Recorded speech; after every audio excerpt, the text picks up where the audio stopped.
And to shed more light on this, we have the pleasure to have with us over the phone our dear guest, Dr. Ayman Ghoneim, economic and legal expert. Good afternoon, Dr. Ghoneim. Good afternoon, madam. Well, Doctor, how do you weigh the timing of the visit to Africa by Pope Leo? Well, actually, Pope Leo, the Pope of the Catholic Church, is now visiting Africa, or is heading to visit Africa in a very chaotic time. We have the war in the Middle East, and we have a lot of worries about having a global inflation and stagnation, actually stagflation. And of course, we're having a compounded effect in Africa due to the economic challenges in Africa. We know in Africa, of course, we have high poverty rates. We have a lot of challenges for the economic growth. The financing gap in Africa is very high. It's estimated at $70 to $100 billion per annum to revamp and improve the infrastructure.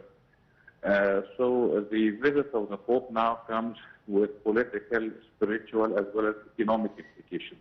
Yes.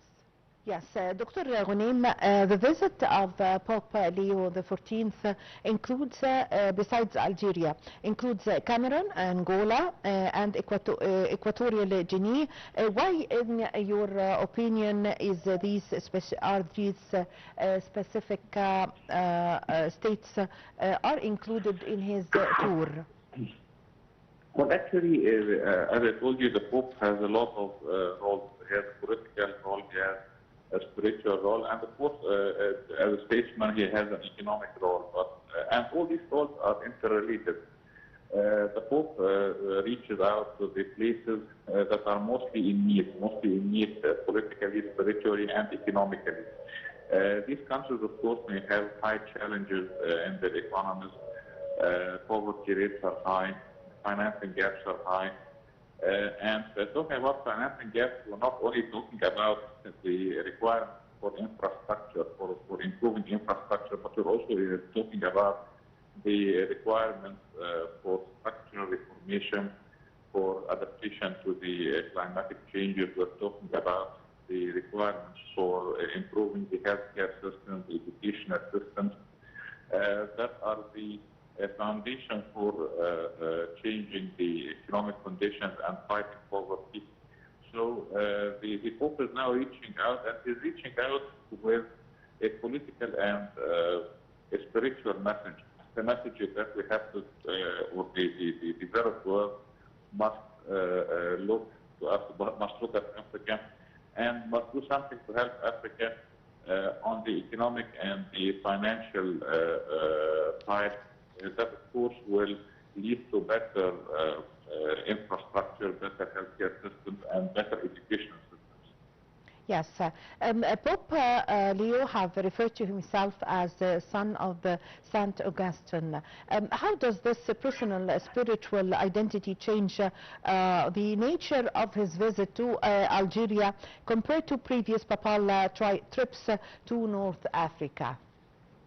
Well, actually, the Pope is trying to remind us all of the role of the compassionate saints and compassionate clergymen in taking care of Africa and in sacrificing their lives and sacrificing their time and efforts for the African people, for the people in need, and serving them.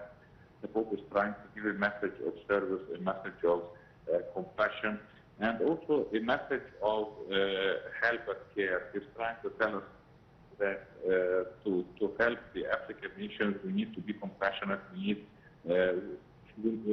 need to think in the form of altruism. We need to think in a form of, but also we need to think in a practical way. We need to see how to help Africa on the ground by improving the financing and improving the political frameworks for dealing with the African nations, especially through the international financial institutions and the donating countries. Yes, the Pope, this is the first visit ever to Algeria, and he is entering a nation where the Catholics are a minority. Is this visit more about internal church encouragement? What do you think? Well, I believe that the Pope is trying to give a message that religion or all religions are coexisting, and all religions can cooperate with each other. I don't think that he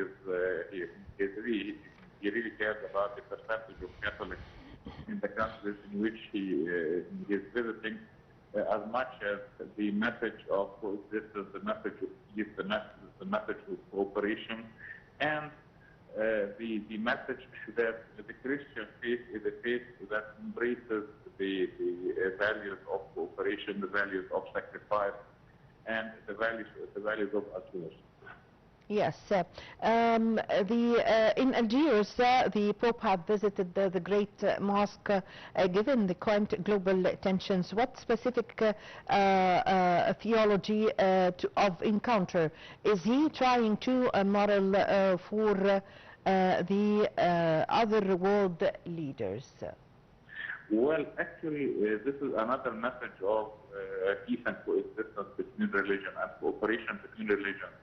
The Islamic faith and the Christian faith have long coexisted in a lot of countries, including Egypt, by the way, and especially Egypt.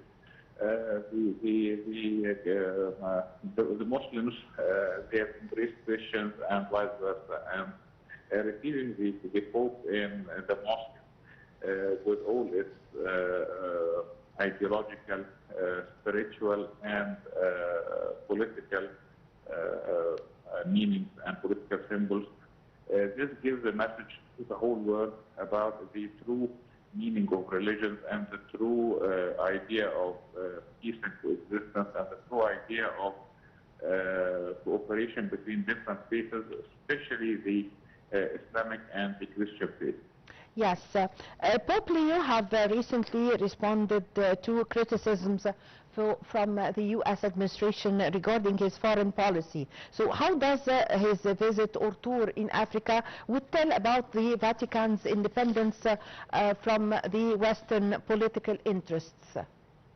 Well, actually, we should stop here to note that the Pope Leo is an American, and he is the first American. Yes, from Chicago. Pope. Yes. Yes, exactly. He is the first American Pope of the Christian, of the Catholic Church. Yes. But the Pope, his foreign policy and the messages that he has been delivering is independent of his nationality and is independent of the policies and strategies and the messages of other governments. He's trying to give. He's trying to give a distinct message, a message of hope, a message of cooperation, a message of coexistence, a message of peace between all religions, and that's why such messages have been very well received across the world, and especially, by the way, in Egypt by Al-Azhar University, by the Grand Imam of Al-Azhar, and the Grand Imam has issued a lot of statements, a lot of quotes commending such message and commending the fact that the Pope and the Vatican is heading towards embracing the message of cooperation and altruism and coexistence between different religions. Yes, I thank you very much for your time. Thank you for your valuable information, Dr. Ayman Ghoneim, economic and legal expert.